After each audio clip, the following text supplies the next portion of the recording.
لا إله إلا الله. أشهد أن محمدًا رسول الله.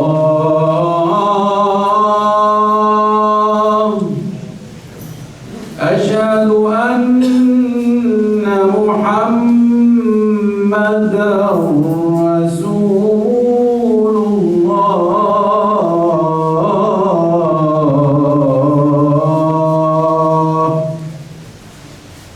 حي على الصلاة. حي على الصلاة.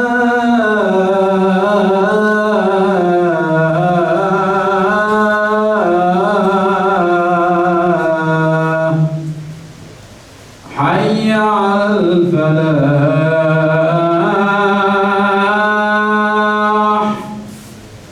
حي على الفلاح.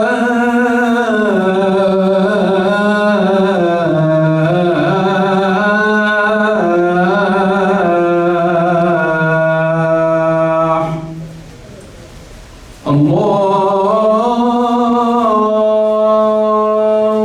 أكبر.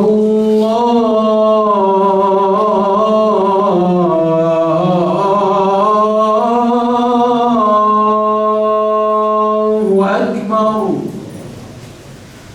لا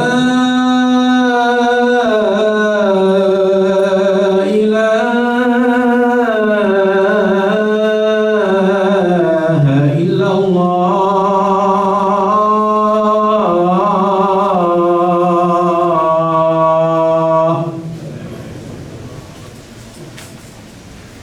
الحمد لله يا رب، لك الحمد كما ينبغي لجلال وجهك وعظيم سلطانك.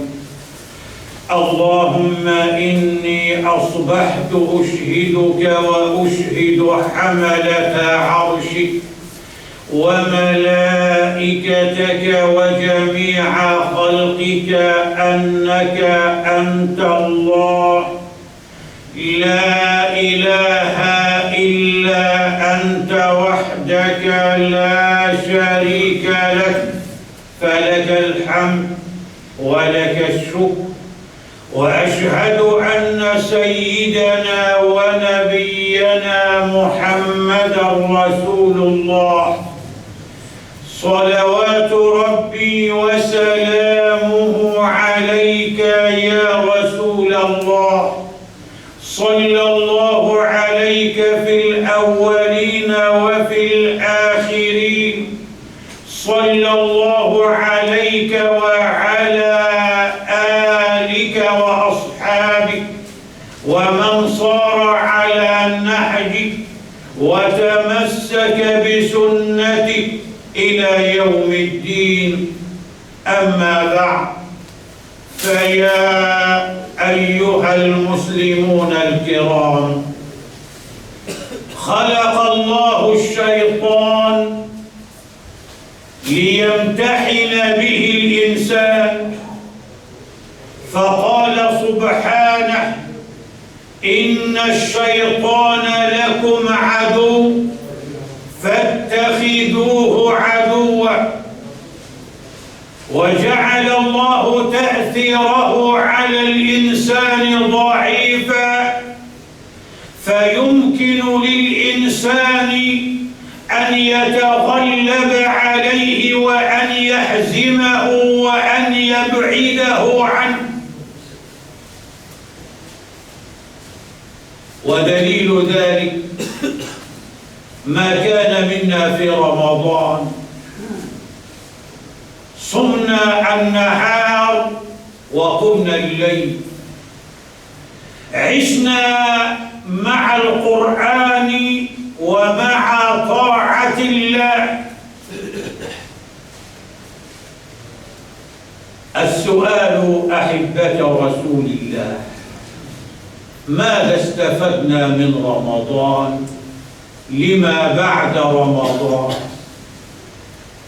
الجواب على هذا السؤال هو موضوع حديثنا اليوم، والموضوع والجواب هو الانتصار على الشيطان سهل يسير. مشكلة الإنسان عبر التاريخ البشري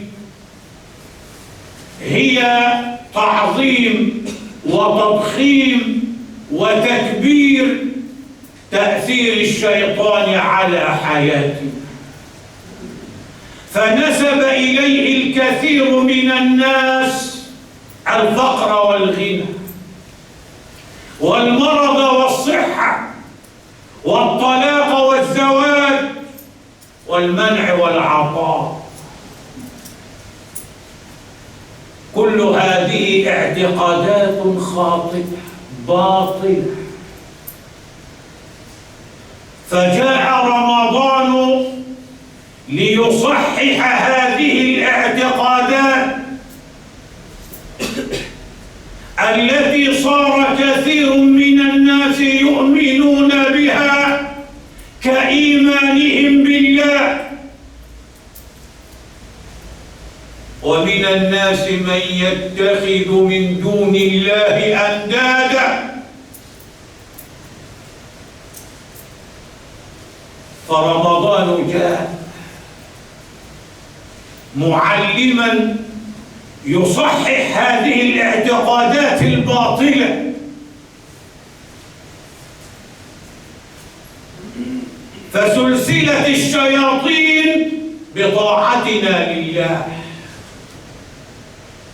وقيدت الشياطين بصيامنا وبقيامنا، فاستطعنا في رمضان أن نصوم 30 يوما وأن نقيم الليل 30 يوما، فقهرنا الشيطان. فجاء رمضان يعلمنا هذا، أننا قادرون على هزيمته وعلى سحقه، فلا يؤثر على صوم ولا على قيام. ولذلك قال الله لنا في القرآن الكريم: إن كيد الشيطان كان ضعيفا. ضعيف، لكننا نحن الذين قويناه. هو في ذاته وحقيقته ضعيف، فقهرناه في رمضان وانتصرنا عليه، لنتعلم لما بعد رمضان أننا قادرون على هزيمته وعلى سحقه. فما يملكه الشيطان من كيد وخداع وتزيين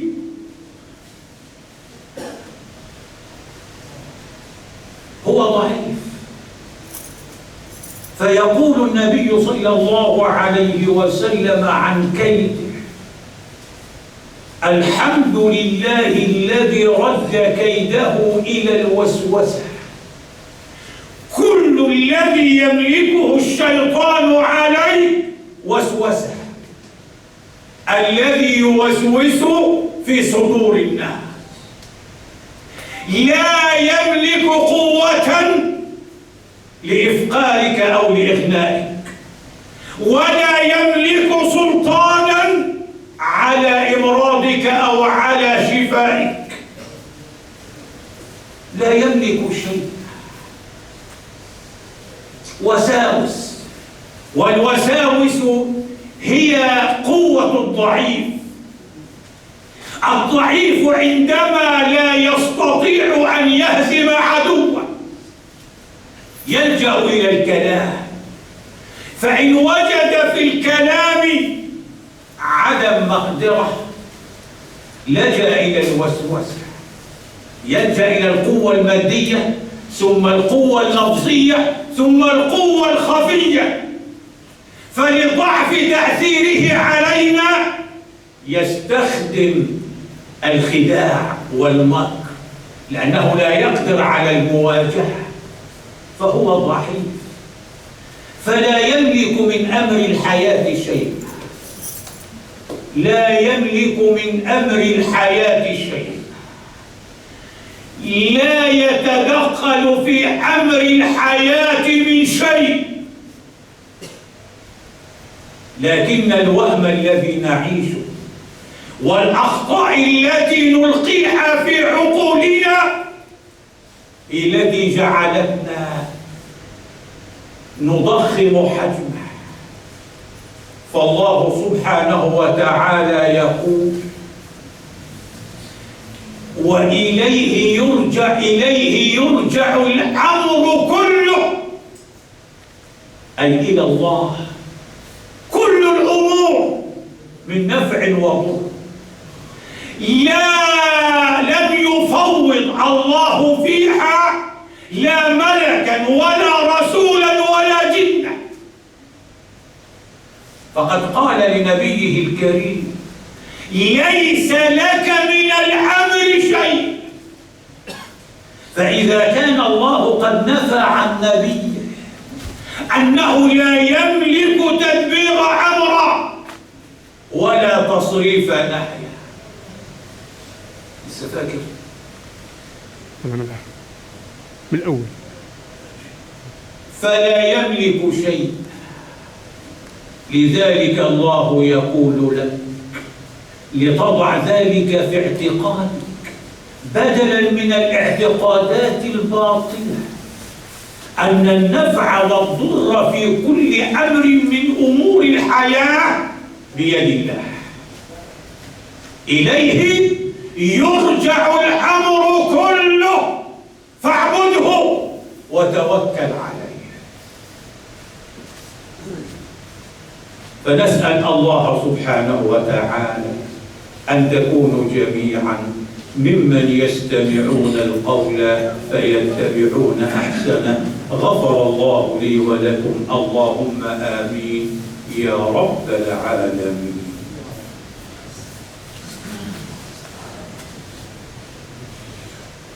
الحمد لله والصلاة والسلام على رسول الله، وأشهد أن لا إله إلا الله، وأشهد أن سيدنا ونبينا محمدا رسول الله. أما بعد، أيها المسلم الكريم، اعلم أن الله أثبت لك في رمضان أنك قادر على هزيمة الشيطان بعد رمضان، لأنك هزمت الشيطان 30 يوما في رمضان، قهرته وتغلبت عليه. إذن فأنت قادر على أن تسير على هذا الطريق لما بعد رمضان. فالواجب عليك إذا سمعت وساوسه الشريرة في نفسك فاستعن بالله ليحفظك وليحميك. ألم تسمع قول الله جل وعلا: وإما ينزغنك من الشيطان نزغ فاستعذ بالله إنه هو السميع العليم. وفي آية: إنه سميع عليم. ألم تسمع قول النبي صلى الله عليه وسلم لما رأى رجلا قد اشتد به الغضب فاحمر وجهه وانتفخ من شدة الغضب، قال: إني أعلم كلمة لو قالها لذهب عنه ما أجد. لو قال: أعوذ بالله من الشيطان الرجيم. فقهر الشيطان بأن تستعين بالله كما استعنت في رمضان عليه بالصيام والقيام. فاستمر على ذلك بعد رمضان. بالاستعانة بالله واللجوء إليه. أحبة رسول الله صلى الله عليه وسلم، نسأل الله سبحانه وتعالى أن يغفر لنا الذنوب. وكما تعلمون أن هذا المركز أغلق 3 أشهر لا دخل له، وهذا بيت الله عليه ديون، فماذا أنتم فاعلون؟ أتتركون بيت الله مدينة؟ من ذا الذي يقرض الله قرضا حسنا؟ اللهم اغفر لنا ذنوبنا وكفر عنا سيئاتنا وتوفنا مع الأبرار. اللهم ارحمنا فإنك بنا راحم، ولا تعذبنا فأنت علينا قادر. ارتب بنا فيما جرت به المقادير، إنك على كل شيء قدير. اللهم ارفع مقتك وغضبك عنا، اللهم ارحم موتانا واشف مرضانا، واحفظنا بحفظك يا حفيظ، وارفع عنا وعن أهل هذه البلاد الوباء والبلاء برحمتك وجودك وكرمك يا أكرم الأكرمين. ربنا آتنا في الدنيا حسنة وفي الآخرة حسنة وقنا عذاب النار. آمين آمين يا رب العالمين. والسلام عليكم ورحمة الله وبركاته.